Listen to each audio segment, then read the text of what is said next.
हमारी पस्ती, जिल्लत, रुसवाई, नुकबत हमारी दीन बेजारी और दीन दूरी का नतीजा है, कुरान को छोड़ देने का नतीजा है। आज भी अगर इस किताब को हम पकड़ लें, इज्जत पा जाएं। वांतुमुल आलौना इन कुंतुम मोमिनीन, मेरे रब का वादा है। काफिर मेरे लगते क्या है? इज्जत का ताज तुम्हारे सर पे रखूंगा, लेकिन शर्त है मोमिन भी तो बन के दिखाओ। वांतुमुल आलौन, तुम ही ऊंचे होगे, ताज तुम्हारे सरों पे रखा जाएगा, लेकिन शर्त यह है कि तुम मोमिन बन के दिखाओ। तुम नखट्टू और अपनी ख्वाहिशात के गुलाम बन के अपनी मर्जी की जिंदगी गुजारो और अल्ताफे पहम वो तलब करो जो बदर और ओहद के शुरका को अता किए गए। तो ये ऐसा नहीं होगा, तुम्हें मेहनत करना होगी, मैदान अमल में उतरना होगा, फिर देखना कि हम किस तरह अल्ताफ तुम्हारे ऊपर नाजिल करते हैं और करम नवाजियां उतरती हैं तुम्हारे ऊपर। तुम तो 1 अरब 60 करोड़ हो दुनिया के ऊपर, वो तो सिर्फ 313 थे।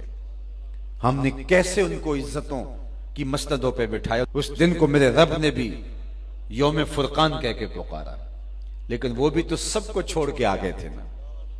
वो 313, 2 घोड़े, 6 जिरहें, 8 तलवारें, और जिनके पास तलवारें नहीं थी उन्होंने खजूरों के डंडे तोड़ लिए। ये अल्लाह के मुजाहिद थे, चले थे जंग करने।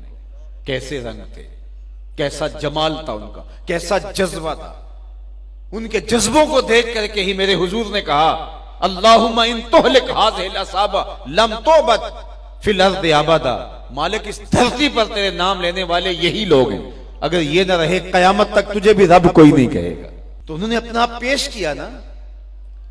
मैं और आप देखें कि हम खड़े कहां हैं, और हम जो बदर और ओहद के शुरका पर करम नवाजी हुई वो तलब करते हैं।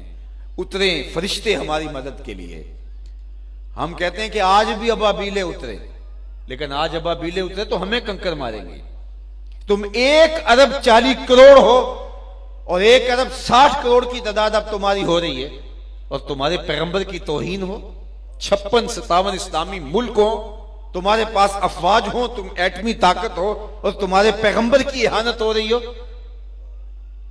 तो हम आईने में मुंह देखें तो हमें शर्म आए, जिस तरह के रूह स्याह हो चुके हम, जैसी शक्ल हमारी बिगड़ चुकी है, जिस तरह की हमारी सूरत बन चुकी है।